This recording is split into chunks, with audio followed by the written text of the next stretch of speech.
ये जो UP population control bill आया है, इसके बारे में आप क्या कहना चाहेंगे? सबसे पहले तो मैं माननीय मुख्यमंत्री योगी आदित्यनाथ जी को इसके लिए बहुत बहुत धन्यवाद देना चाहता हूं कि जिन्होंने जनसंख्या नियंत्रण को महत्वपूर्ण निर्णय लेते हुए कहा कि जनसंख्या नियंत्रण बहुत जरूरी है।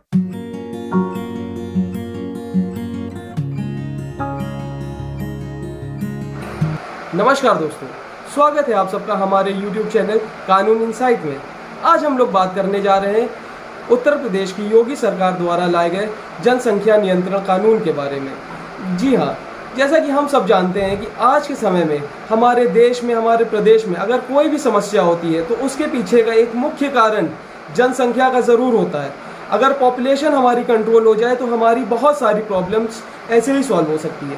तो ऐसे ही प्रॉब्लम्स को सॉल्व करने के लिए हमारी उत्तर प्रदेश की सरकार Uttar Pradesh population control stabilization and welfare bill 2021 लाई है। और उस बिल के अंदर हमारी सरकार का ये उद्देश्य है, ये कोशिश है कि हमारी जो प्रदेश की जनसंख्या है उसको कंट्रोल किया जा सके। तो इसीलिए इस एक्ट के अंदर कई सारी रूल्स, रेगुलेशंस, इंसेंटिव्स, डिसइंसेंटिव्स के बारे में बात करी गई है और उसके माध्यम से, उस मीडियम के थ्रू हमारी सरकार ये जो पॉपुलेशन की एक जो बहुत बड़ी प्रॉब्लम है इसको सॉल्व करने का रास्ता निकाल रही है। तो चलिए जानते हैं कि इस एक्ट के अंदर ये Uttar Pradesh population control stabilization and welfare bill जो है उसके अंदर क्या क्या प्रोविजंस है। चलिए शुरू करते हैं। सबसे पहले बात करते हैं ये एक्ट, अगर कोई पब्लिक सर्वेंट जो टू चाइल्ड नॉर्म पॉलिसी को अपनाता है तो उसको क्या क्या इंसेंटिव्स मिलेंगे। अगर कोई ऐसा पब्लिक सर्वेंट है जो 2 बच्चे करता है तो उसको इस एक्ट के माध्यम से कई सारे इंसेंटिव्स देने की बात करी गई है। जैसे कि सबसे पहले उसको 2 एडिशनल इंक्रीमेंट्स मिलेंगे उसकी पूरी सर्विस के दौरान। उसके अलावा उसको सब्सिडी मिलेगा। अगर वो कोई हाउस या प्लॉट खरीदता है, कोई लैंड परचेज करता है तो उसको वो हाउस, लैंड, जो भी प्रॉपर्टी वो परचेज करेगा वो सब्सिडाइज रेट पे मिलेगी। उसके अलावा अगर वो कोई हाउस परचेज करने जाता है तो अगर वो लोन लेता है तो वो लोन भी उसको बहुत नॉमिनल रेट ऑफ इंटरेस्ट पे बैंक द्वारा मिलेगा। उसके अलावा अगर जो वो वाटर चार्जेस, इलेक्ट्रिसिटी चार्जेस उसके आते हैं उनमें भी उसको रिबेट मिलेगा। और अगर कोई public servant 2 child norm policy को अडॉप्ट करता है तो ऐसे पब्लिक सर्वेंट को या उसकी वाइफ को मैटरनिटी या फिर पैटर्निटी लीव 12 मंथ्स की दी जाएगी और उस दौरान उसको पूरे टाइम की सैलरी भी दी जाएगी। दैट मीन्स उसको पेड लीव भी मिलेगी 12 मंथ्स की। उसके अलावा अगर कोई public servant 2 child norm policy adopt करता है तो ऐसे पब्लिक सर्वेंट को फ्री हेल्थ केयर इंश्योरेंस दिया जाएगा, उसकी स्पाउस को free health care insurance cover दिया जाएगा उसकी स्पाउस को। और उसके अलावा 3% increase in employers contribution fund under national pension scheme का बेनिफिट भी ऐसे पब्लिक सर्वेंट को दिया जाएगा। ये तो बात हो गई अगर कोई public servant 2 child norm policy को अडॉप्ट करता है। और इसके आगे इस एक्ट में ये भी दिया गया है, अगर कोई पब्लिक सर्वेंट सिर्फ एक चाइल्ड करता है, एक बच्चा करता है, तो ऐसे पब्लिक सर्वेंट को क्या बेनिफिट्स दिए जाएंगे। अगर कोई पब्लिक सर्वेंट एक बच्चा करने के बाद स्टरलाइजेशन ऑपरेशन करा लेता है, यानी कि अपनी नसबंदी करा लेता है, तो ऐसे पब्लिक सर्वेंट को जो अभी हम लोगों ने पहले बात करी जिन इंसेंटिव्स की, उन इंसेंटिव्स के एडिशन में वो इंसेंटिव्स भी मिलेंगे। और उसके साथ साथ ऐसे पब्लिक सर्वेंट्स को जो सेक्शन 5 में इंसेंटिव्स दिए गए वो भी इंसेंटिव्स मिलेंगे। और सेक्शन 5 में क्या इंसेंटिव्स है, चलिए वो भी जान लेते हैं। सेक्शन 5 में ऐसे पब्लिक सर्वेंट्स को जो सिर्फ एक बच्चा करने के बाद स्टरलाइजेशन ऑपरेशन कराते हैं तो ऐसे पब्लिक सर्वेंट्स को 2 एडिशनल इंक्रीमेंट्स, मतलब जो सेक्शन 4 में इंक्रीमेंट्स है उसके अलावा और 2 एडिशनल इंक्रीमेंट्स मिलेंगे उनकी पूरी जॉब के दौरान। उसके अलावा free health care and insurance उनके चाइल्ड को मिलेगा जब तक वो 20 साल का नहीं हो जाता है। उसके अलावा प्रेफरेंस दिया जाएगा ऐसे सिंगल चाइल्ड को कि जब वो अपना 12th पास कर ले, ऐसे चाइल्ड को एम्स या फिर IIMs में एडमिशन के लिए भी प्रेफरेंस मिलेगा। उसके अलावा फ्री एजुकेशन मिलेगी सिंगल चाइल्ड को अप टू ग्रेजुएशन लेवल, जिसका खर्चा सरकार उठाएगी। स्कॉलरशिप दी जाएगी गर्ल चाइल्ड को अगर वो हायर एजुकेशन में जाती है। और उसके अलावा प्रेफरेंस दी जाएगी ऐसे सिंगल चाइल्ड को गवर्नमेंट जॉब्स में। और इसके अलावा अगर कोई सरकार समय के साथ साथ कुछ और इंसेंटिव्स लाती तो ऐसे इंसेंटिव्स भी ऐसे पेरेंट्स को, ऐसे कपल्स को मिलेंगे, पब्लिक सर्वेंट्स को मिलेंगे जो सिर्फ सिंगल चाइल्ड करते हैं। उसके अलावा बात कर लेते हैं, अगर कोई पब्लिक सर्वेंट नहीं है, नॉर्मल पब्लिक अगर कोई जो 2 बच्चे 2 चाइल्ड नॉर्म पॉलिसी को अडॉप्ट करती है, 2 बच्चे करने के बाद अपनी स्टरलाइजेशन ऑपरेशन करा लेता है, मीन्स नसबंदी करा लेता है 2 चाइल्ड करने के बाद कोई नॉर्मल पब्लिक, तो उसे क्या क्या इंसेंटिव्स मिलेंगे। तो सेक्शन 6 में बताया गया है कि ऐसे नॉर्मल पब्लिक अगर 2 चाइल्ड नॉर्म पॉलिसी को अडॉप्ट करती है तो ऐसे इंडिविजुअल्स को जो सेक्शन 4 में दिया गया था उनमें से कुछ इंसेंटिव्स मिलेंगे, जिसमें कि सबसे पहले लोन मिलेगा उन्हें for the purchase of land या हाउस। ऐसे लोगों को लोन दिया जाएगा at the very nominal rate. उसके अलावा उन्हें रिबेट दिया जाएगा इलेक्ट्रिसिटी वाटर चार्जेस में। और फिर अगर वो जॉब करते हैं वो लोग, तो उन्हें भी 12 मंथ्स की पेड लीव दी जाएगी एज अ मैटरनिटी या फिर पैटर्निटी लीव। उसके अलावा अगर सरकार समय के साथ साथ और कोई इंसेंटिव्स इंट्रोड्यूस करती तो उसका बेनिफिट्स भी ऐसे आम जनता को दिया जाएगा जो 2 नॉर्म्स पॉलिसी अडॉप्ट करते हैं। ये तो बात हो गई कि 2 नॉर्म्स पॉलिसी अगर कोई पब्लिक अडॉप्ट करती है। इसके अलावा अगर कोई पब्लिक जो पब्लिक सर्वेंट नहीं है वो सिंगल चाइल्ड के बाद स्टरलाइजेशन ऑपरेशन यानी कि नसबंदी करा लेती तो उन्हें क्या बेनिफिट्स मिलेंगे। तो ऐसे कपल्स को जो सिर्फ एक चाइल्ड के बाद अपना ऑपरेशन कराते हैं तो उन्हें जो अभी हमने बात करी जिन इंसेंटिव्स की, उसके एडिशन में जो और इंसेंटिव्स मिलेंगे वो हैं कि उन्हें अपने बच्चे के लिए जब तक वो 20 साल का नहीं हो जाता तब तक उसका हेल्थ इंश्योरेंस कवर रहेगा। उसके अलावा उसको एम्स या IIMs में एडमिशन में प्रेफरेंस मिलेगा। उसके अलावा उस बच्चे को free education up to graduation level सरकार द्वारा दिया जाएगा।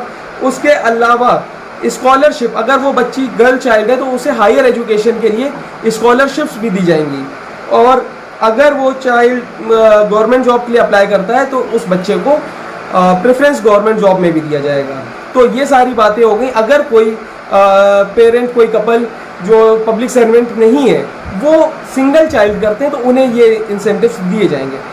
अगर कोई कपल जो बिलो पॉवर्टी लाइन है और वो एक बच्चा करने के बाद अपना स्टरलाइजेशन ऑपरेशन करा लेता है तो उसके लिए भी प्रोविजन किए गए हैं। अगर ऐसा कपल जो बिलो पॉवर्टी लाइन है और वो एक बच्चा करता है तो उसे जो इंसेंटिव्स हमने पहले बात करी वो मिलेंगे। उसके अलावा अगर वो उनका पहला बच्चा मेल होता है तो ऐसे केस में जो गवर्नमेंट है वो उन्हें 50,000 का लमसम अमाउंट देगी उस बच्चे की परवरिश के लिए, देख रेख के लिए। और अगर पहला बच्चा उनकी गर्ल फीमेल चाइल्ड होती है तो ऐसे में सरकार उन्हें 1 लाख रुपए तक लमसम अमाउंट देगी उस बच्चे की देख रेख के लिए। तो ये बात होगी इंसेंटिव्स की। अब इसके बाद हम लोग बात कर लेते हैं कि अगर कोई 2 चाइल्ड नॉर्म पॉलिसी का वायलेशन करता है जो इस एक्ट के तहत बनाई गई है तो ऐसे लोगों के साथ उनको क्या डिसइंसेंटिव्स देंगे, उनको किन चीज़ों से वंचित रखा जाएगा। तो ऐसे अगर कोई कपल है जो 2 चाइल्ड नॉर्म पॉलिसी का वायलेशन करता है तो ऐसे कपल्स को जो हमने पहले इंसेंटिव्स के बारे में बात करी, ऐसा कोई भी इंसेंटिव नहीं मिलेगा, ऐसी कोई भी सुविधा नहीं मिलेगी। और उसके अलावा उनको जो भी सरकार की वेलफेयर स्कीम आती है, गवर्नमेंट की जो भी स्टेट गवर्नमेंट की वेलफेयर स्कीम आएंगी उनसे भी उनको वंचित रखा जाएगा, वो स्कीम्स उनको नहीं अवेल करने दिया जाएगा। और अगर वो राशन कार्ड होल्डर है तो उनको 4 मेंबर की जो यूनिट होती राशन कार्ड में तो उसके ऊपर उसके एक्सीड करके उनको राशन नहीं दिया जाएगा, उनको सिर्फ राशन 4 यूनिट तक का दिया जाएगा। उसके अलावा अगर सरकार समय के साथ साथ और कोई डिसइंसेंटिव्स लाती है तो वो भी ऐसे कपल्स के साथ किया जाएगा। उसके अलावा अगर कोई इंसान जो 2 चाइल्ड नॉर्म पॉलिसी का वायलेशन कर रहा है तो उसे लोकल बॉडीज मतलब म्यूनसिपल कॉरपोरेशन ऐसे टाइप के इलेक्शंस में कंटेस्ट करने का राइट नहीं होगा, ऐसे लोग इलेक्शन नहीं कंटेस्ट कर पाएंगे लोकल बॉडीज का। और अगर कोई ऐसा इंसान है जो ऑलरेडी मेंबर है किसी लोकल अथॉरिटी का, लोकल बॉडी का, तो उसको और उसके ऑलरेडी 2 से ज़्यादा बच्चे हैं तो ऐसे इंसान को एक अंडरटेकिंग देनी होगी कि अब हम ऐसे 2 चाइल्ड नॉर्म पॉलिसी का वायलेशन नहीं करेंगे। और अगर वो ऐसा वायलेशन करते हुए पाया जाता है ऐसा इंसान, ऐसा मेंबर, तो उस मेंबर की सदस्यता भी कैंसिल हो सकती है, मेंबरशिप भी कैंसिल हो सकती है। उसके अलावा जो 2 चाइल्ड नॉर्म पॉलिसी का वायलेशन कर रहा है उन्हें गवर्नमेंट जॉब में अप्लाई करने से रोका जाएगा।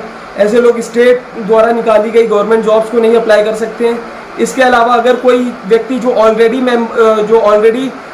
एम्प्लॉई है गवर्नमेंट स्टेट गवर्नमेंट का तो उसे भी अंडरटेकिंग दे और उसके 2 से ज़्यादा बच्चे हैं तो उसे भी अंडरटेकिंग देनी होगी कि जी अब हम इस 2 चाइल्ड नॉर्म पॉलिसी का वायलेशन नहीं करेंगे, और अगर ऐसा व्यक्ति वायलेशन करते हुए पाया जाता है तो उस व्यक्ति की जॉब भी जा सकती है। इसके अलावा गवर्नमेंट जॉब्स में प्रमोशन नहीं होगा जो लोग 2 जॉब नॉर्म पॉलिसी का वायलेशन करेंगे, या फिर ऐसे लोग जो गवर्नमेंट द्वारा सब्सिडी दी जाती है अलग अलग जगहों पे, ऐसे लोग उस गवर्नमेंट सब्सिडी को भी अवेल नहीं कर पाएंगे अगर 2 चाइल्ड नॉर्म पॉलिसी का वायलेशन करते हैं। तो ये तो बात हो गई कि अगर कोई 2 चाइल्ड नॉर्म पॉलिसी को फॉलो करता है उसको क्या इंसेंटिव्स दिए जाएंगे, और अगर कोई ऐसे 2 चाइल्ड नॉर्म पॉलिसी को नहीं फॉलो करता है तो ऐसे लोगों के साथ क्या इंसेंटिव्स दिए जाएंगे। तो अब हम लोग बात कर लेते हैं आगे कि इसके क्या कोई एक्सेप्शंस भी हैं, कि अगर किसी के 2 से ज़्यादा बच्चे होते हैं तो ऐसे लोगों में कुछ क्या एक्सेप्शंस भी जनरेट किए गए। जी हाँ, इस एक्ट में कुछ ऐसे एक्सेप्शंस भी दिए गए हैं जिसके तहत लोग 2 से ज़्यादा चाइल्ड को बर्थ दे सकते हैं। तो सबसे पहले बात करते हैं कि सबसे पहला एक्सेप्शन है कि अगर किसी का पहला बच्चा था पहली प्रेगनेंसी से, और दूसरी प्रेगनेंसी में उसे 1 से ज़्यादा बच्चा हो गया, तो ऐसे लोगों को ये 2 चाइल्ड नॉर्म पॉलिसी के से जो किसी का पहला बच्चा था पहली प्रेगनेंसी से और दूसरी प्रेगनेंसी में उसे 1 से ज़्यादा बच्चा हो गया, तो ऐसे लोगों को ये 2 चाइल्ड नॉर्म पॉलिसी के से जो इस एक्ट के अंदर जो डिसइंसेंटिव्स दिए गए, तो वो डिसइंसेंटिव्स ऐसे लोगों पे नहीं फॉलो होंगे क्योंकि सेकेंड प्रेगनेंसी में 1 से ज़्यादा बच्चा हो गया। या फिर उसके अलावा कोई अडॉप्शन करता है जिसके ऑलरेडी 2 बच्चे हैं, वो थर्ड चाइल्ड अडॉप्ट कर लेता है, तो ऐसे लोगों को भी इस एक्ट के अंदर एक्सेप्शन में रखा गया है। उसके अलावा अगर किसी के ऑलरेडी 2 चाइल्ड हैं और उनमें से एक या दोनों चाइल्ड फिजिकली या मेंटली किसी भी तरीके से हैंडीकैप्ड है, किसी भी तरीके से डिसेबल्ड है, तो ऐसे लोगों को भी इस एक्ट में एक्सेप्शंस में रखा गया है, उन्हें भी डिसइंसेंटिव्स नहीं दिए जाएंगे। और उसके अलावा अगर किसी के 2 बच्चे थे और उनमें से एक या दोनों बच्चा कोई अब इस दुनिया में नहीं रहा, उसकी डेथ हो गई, तो ऐसे लोगों को भी थर्ड चाइल्ड को बर्थ देने के लिए अलाउ किया गया इस एक्ट के तहत। उसके अलावा अगर कोई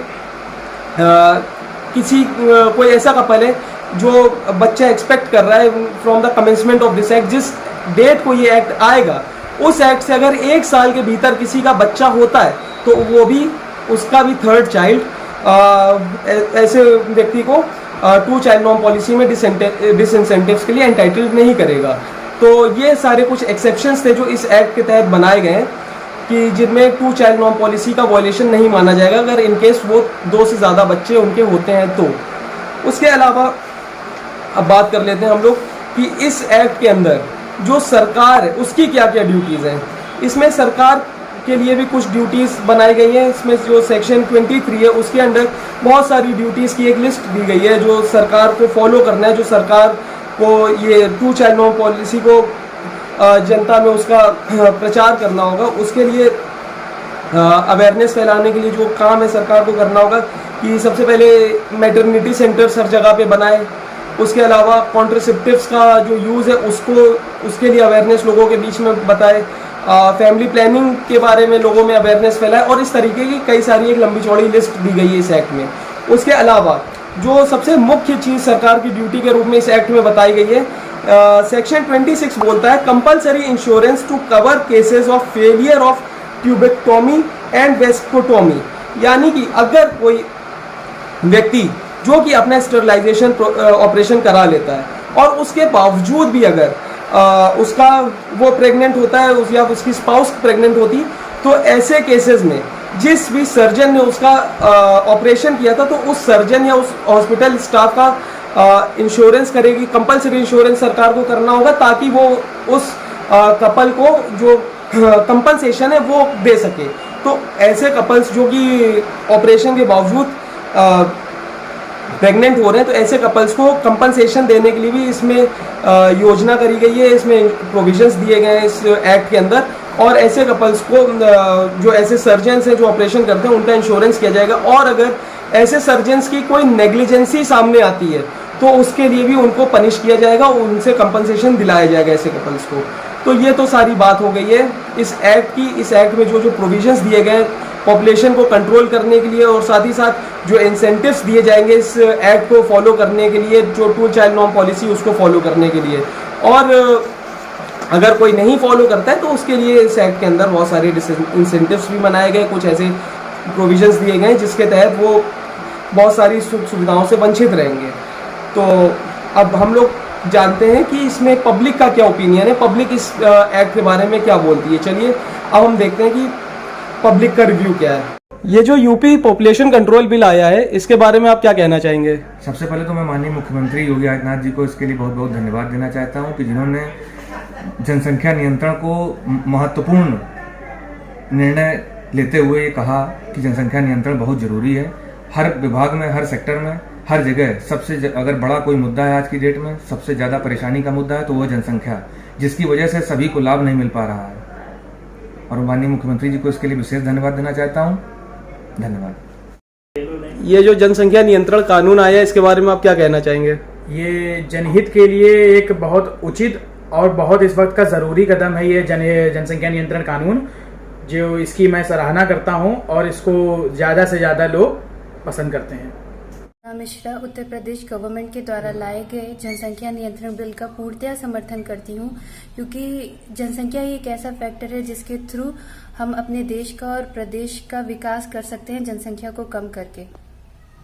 उत्तर प्रदेश गवर्नमेंट द्वारा लाए जा रहे जनसंख्या नियंत्रण कानून का समर्थन करता हूँ, क्योंकि किसी भी राज्य की उन्नति अत्यधिक जनसंख्या के द्वारा नहीं हो सकती है।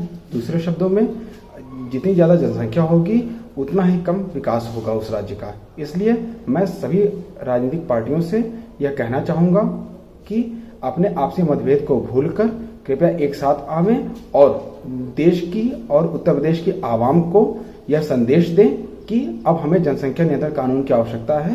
धन्यवाद। आज हमारा देश विकसित न होकर विकासशील कहलाता है, उसका सबसे बड़ा श्रेय कह लीजिए या कुछ भी, वो जनसंख्या को जाता है। तो यूपी गवर्नमेंट द्वारा जो नया बिल लाया गया, यूपी पॉपुलेशन कंट्रोल बिल, इसका मैं पूर्णतया समर्थन करता हूँ। और सभी समुदाय, सभी जातियों से मैं निवेदन करता हूँ कि सभी को ये खुशी खुशी अपनाना चाहिए, क्योंकि आपको अपने देश को आगे बढ़ाने के लिए जनसंख्या को कंट्रोल करना ही पड़ेगा। ये एक लास्ट ऑप्शन बचता है। तो इस बिल का मैं पूर्णतया समर्थन करता हूँ। गवर्नमेंट द्वारा ये बहुत ही अच्छा स्टेप माना जाएगा। अभी 19 जुलाई 2021 तक सरकार ने इस बिल में पब्लिक का ओपिनियन फीडबैक इनवाइट किया हुआ है। तो आप भी इस बिल को पढ़ें और समझें और सरकार को अपने सजेशंस लिख करके बताएं, जिससे कि सरकार आपके सजेशंस के आधार पर इस बिल में जो भी नेसेसरी अमेंडमेंट्स है, मॉडिफिकेशंस है, वो कर सके। ये हमारा यूट्यूब वीडियो एक छोटा सा प्रयास था इस बिल का अवेयरनेस फैलाने के लिए। तो आप इस YouTube वीडियो से जो भी समझे उसके आधार पे अपना ओपिनियन सरकार को ज़रूर लिखें और कमेंट बॉक्स पे हमें भाई बताएं कि ये बिल में कैसे और मॉडिफिकेशंस हो सकते हैं और ये बिल कितना काम करेगा, ये कितना बेनिफिशियल होगा। धन्यवाद। जय हिंद।